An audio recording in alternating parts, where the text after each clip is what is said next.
అందరికీ నమస్కారం. ఈరోజు మనం ఓ చాలా ఆసక్తికరమైన విషయాన్ని తేలికగా అర్థం చేసుకోబోతున్నాం. అదేంటంటే మన సౌర వ్యవస్థలో దాగి ఉన్న కొన్ని అదృశ్యమైన, రహస్యమైన పార్కింగ్ స్పాట్స్ గురించి. అవును, స్పేస్లో ఫ్రీ పార్కింగ్ స్పాట్స్. వీటినే లాగ్రాంజ్ పాయింట్స్ అంటారు. ఒక విషయం ఆలోచించండి. అంతరిక్షంలో కొన్ని స్పెషల్ లొకేషన్స్ ఉండి అక్కడ మనం మన స్పేస్ క్రాఫ్ట్ని ఆల్మోస్ట్ ఫ్రీగా, అంటే పెద్దగా ఇంధనం ఏమీ ఖర్చు పెట్టకుండా పార్క్ చేయగలిగితే ఎలా ఉంటుంది? వినడానికే చాలా వింతగా, అద్భుతంగా ఉంది కదా. కాని నిజంగానే అలాంటి ప్రదేశాలున్నాయి. సరే, ఈ కాన్సెప్ట్ అర్థం కావాలంటే ముందుగా గురుత్వాకర్షణను ఓ తాడులాగే పోటీ, అంటే ఒక టగ్ ఆఫ్ వార్లాగా ఊహించుకోండి. భూమి ఒక వైపు నుంచి, చంద్రుడు ఇంకో వైపు నుంచి ఏదైనా వస్తువుని తమ వైపుకు లాగుతున్నాయన్నమాట. అయితే భూమికి చంద్రుడికి మధ్యలో కరెక్ట్గా ఒక పాయింట్ ఉంటుందన్నమాట. అక్కడ భూమిలాగే బలం, చంద్రుడులాగే బలం రెండూ ఈక్వల్ అయిపోతాయి. ఒక వస్తువు ఆ పాయింట్కి వస్తే అది ఏ వైపుకి వెళ్లకుండా అక్కడే నిలిచిపోతుంది. దీన్నే మనం గురుత్వాకర్షణ సమతుల్యత అంటాం. ఈ ఆలోచన అప్పట్లో ఎంత ఫేమస్ అయిందంటే, అపోలో మిషన్ల టైంలో వ్యోమగాముల బ్యాలెన్సింగ్ పాయింట్ని దాటగానే ఫేమస్ న్యూస్ యాంకర్ వాల్టర్ క్రాన్కైట్ వ్యోమగాములు భూమి గ్రావిటీ నుంచి బయటపడ్డారు అని ఎంతో ఉద్వేగంగా ప్రకటించేశారు. కాని అసలు కథ అది కాదండోయ్. అసలు విషయమేంటంటే అది పూర్తిగా కరెక్ట్ కాదు.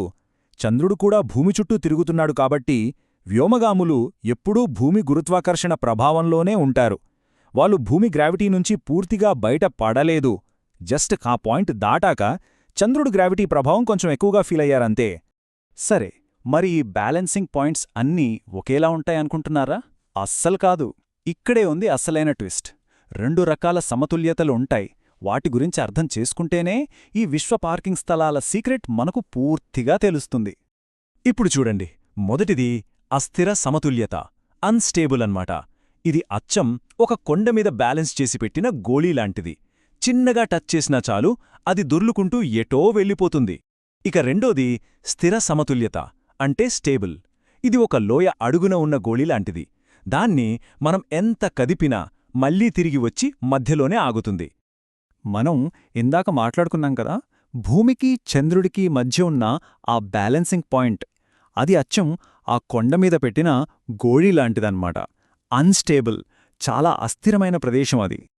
ఓకే, ఇప్పటివరకు గ్రావిటీ గురించి మాట్లాడుకున్నాం. ఇప్పుడు ఈ కథలోకి ఇంకో కొత్త ఫోర్స్ ఎంటర్ అవుతుంది. అదే సెంట్రిఫ్యూగల్ ఫోర్స్, అంటే అపకేంద్ర బలం. మనం రంగుల రాట్నంలో తిరుగుతున్నప్పుడు బయటకు తోస్తున్నట్టనిపిస్తుంది కదా, అదే ఈ ఫోర్స్. భూమి చంద్రుడి సిస్టమ్ కూడా తిరుగుతూ ఉంటుంది కాబట్టి ఈ బలం పుడుతుంది. ఈ బయటకు తోసే ఫోర్స్ ఉంది కదా, అది లోపలికి లాగే గ్రావిటీని బ్యాలెన్స్ చేస్తుంది. దీనివల్ల ఏమవుతుందంటే ఇంకో రెండు కొత్త బ్యాలెన్సింగ్ పాయింట్స్ పుట్టుకొస్తాయి. ఒకటి చంద్రుడికి అవతలివైపు, ఇంకోటి భూమికి అవతలివైపు. అంటే మొత్తం 3 అన్స్టేబుల్ పాయింట్స్ అయ్యాయి. అంటే గ్రావిటీ, ఈ సెంట్రిఫ్యూగల్ ఫోర్స్, వీటన్నిటినీ లెక్కలోకి తీసుకున్నాక సైంటిస్టులకి ఓ షాకింగ్ విషయం తెలిసింది. ఈ పాయింట్స్ 1 కాదు, 3 కాదు, ఏకంగా 5ఉన్నాయని.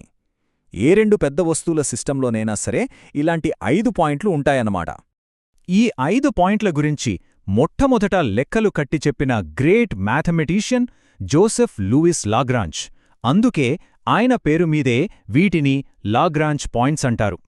ఆయన చెప్పిన మొదటి 3 పాయింట్స్ అన్స్టేబుల్, కాని చివరి 2 ఉన్నాయే, అవే అసలైన గేమ్ చేంజర్స్. వీటినే L4, L5 అని పిలుస్తారు. ఇవి ఎక్కడుంటాయో తెలుసా? చంద్రుడు తిరిగే కక్షలోనే చంద్రుడికి 60 డిగ్రీల ముందొకటి, 60 డిగ్రీల వెనక ఇంకొకటి ఉంటాయి. అంటే భూమి ఒక మూల, చంద్రుడు ఇంకో మూల ఉంటే ఈ పాయింట్ 3వ మూలన ఉంటుందన్నమాట. అప్పుడు ఆ 3 కలిపి ఒక పర్ఫెక్ట్ ఈక్విలేటరల్ ట్రయాంగిల్, అంటే సమబాహు త్రిభుజాన్ని ఏర్పరుస్తాయి. ఇక్కడే ఉంది అసలైన మ్యాజిక్. మిగతా 3 పాయింట్స్లాగా ఇవి అన్స్టేబుల్ కావు. ఇవి సహజంగానే స్టేబుల్గా ఉంటాయి. ఇవి ఆ లోయలో ఉన్న గోళీలాంటివి, పక్కా స్టేబుల్. ఈ స్టేబిలిటీ అనేది ఎంత ఇంపార్టెంటో చెప్పడానికి ఓ మంచి ఉదాహరణ ఉంది. ఫ్యూచర్లో స్పేస్లో కాలనీలు కట్టాలి అని కలలుకనే నేషనల్ స్పేస్ సొసైటీ ఉంది కదా, దాని పాత పేరు L5 సొసైటీ. ఎందుకంటే అంతరిక్షంలో అంత పెద్ద నిర్మాణాలు, కాలనీలు కట్టాలంటే ఇలాంటి స్టేబుల్ ప్లేస్ ఉండాలి కదా. అందుకే L5 పాయింట్ని వాళ్ళు అంత ముఖ్యంగా భావించారు. ఇదంతా ఏదో థియరీ అనుకోకండి, లేదా ఫ్యూచర్ ప్లాన్స్ మాత్రమే అనుకోకండి. మనం ఆల్రెడీ ఈ కాస్మిక్ పార్కింగ్ స్పాట్స్ని వాడుతున్నాం మన చాలా ముఖ్యమైన మిషన్స్ కోసం. ఫర్ ఎగ్జాంపుల్, మన జేమ్స్ వెబ్ స్పేస్ టెలిస్కోప్ ఉంది కదా, అది భూమి సూర్యుడి సిస్టంలోని L2 పాయింట్ దగ్గర ఉంది. అక్కడ ఉండి విశ్వం రహస్యాలను ఛేదిస్తోంది. ఇంకో అద్భుతమైన విషయమేంటంటే, మన సోలార్ సిస్టంలో కింగ్ లాంటి జూపిటర్ గ్రహం తన L4, L5 పాయింట్లలో వేల కొద్ది ఆస్టరాయిడ్స్ని, అంటే గ్రహశకలాలని ఒక రకంగా పార్క్ చేసి పెట్టుకుంది. వాటినే ట్రోజన్ ఆస్టరాయిడ్స్ అంటారు. ఇంకా చెప్పాలంటే ఈ పాయింట్స్ సౌర వ్యవస్థలో ప్రయాణించడానికి కొన్ని స్పెషల్ రూట్స్ని క్రియేట్ చేస్తాయి. వీటిని మనం ఒక రకమైన ఇంటర్ప్లానెటరీ సూపర్ హైవే అని పిలవచ్చు. అంటే అతి తక్కువ ఫ్యూయల్ ఖర్చుతో సౌర వ్యవస్థలో ఒక చోటి నుంచి ఇంకో చోటికి ప్రయాణించడానికి ఇవి దారులు చూపిస్తాయన్నమాట. చూడండి, ఈ హైవేస్ ద్వారా వెళ్తే ఫ్యూయల్ చాలా తక్కువ పడుతుంది, టైం కొంచెం ఎక్కువ పట్టచ్చు. కానీ భవిష్యత్తులో చంద్రుడి మీదకో మార్స్ మీదకో పెద్ద పెద్ద వస్తువులు పంపాలంటే ఇంతకంటే బెస్ట్ రూట్ ఉండదు. అందుకే అంటారు, ఫ్యూచర్లో స్పేస్ ఎక్స్ప్లోరేషన్ అనేది మన ఫ్యూయల్ ట్యాంక్ ఎంత పెద్దది అనే దానిమీద కాదు, మనం ఎంత తెలివిగా దారుల్ని ఎంచుకుంటామనే దానిపై ఆధారపడి ఉంటుందని. సో ఈ 5 స్పెషల్ పాయింట్స్ గురించి తెలుసుకోవటం అంటే విశ్వాన్ని మనం చూసే దృష్టినే మార్చేస్తుంది. మరి ఈ కాస్మిక్ హైవేస్ మనల్ని నెక్స్ట్ ఎక్కడికి తీసుకెళ్తాయి? ఈ నాలెడ్జ్తో మానవజాతి భవిష్యత్తును మనం ఎలా మలచబోతున్నాం అనేదే ఆలోచించాల్సిన విషయం.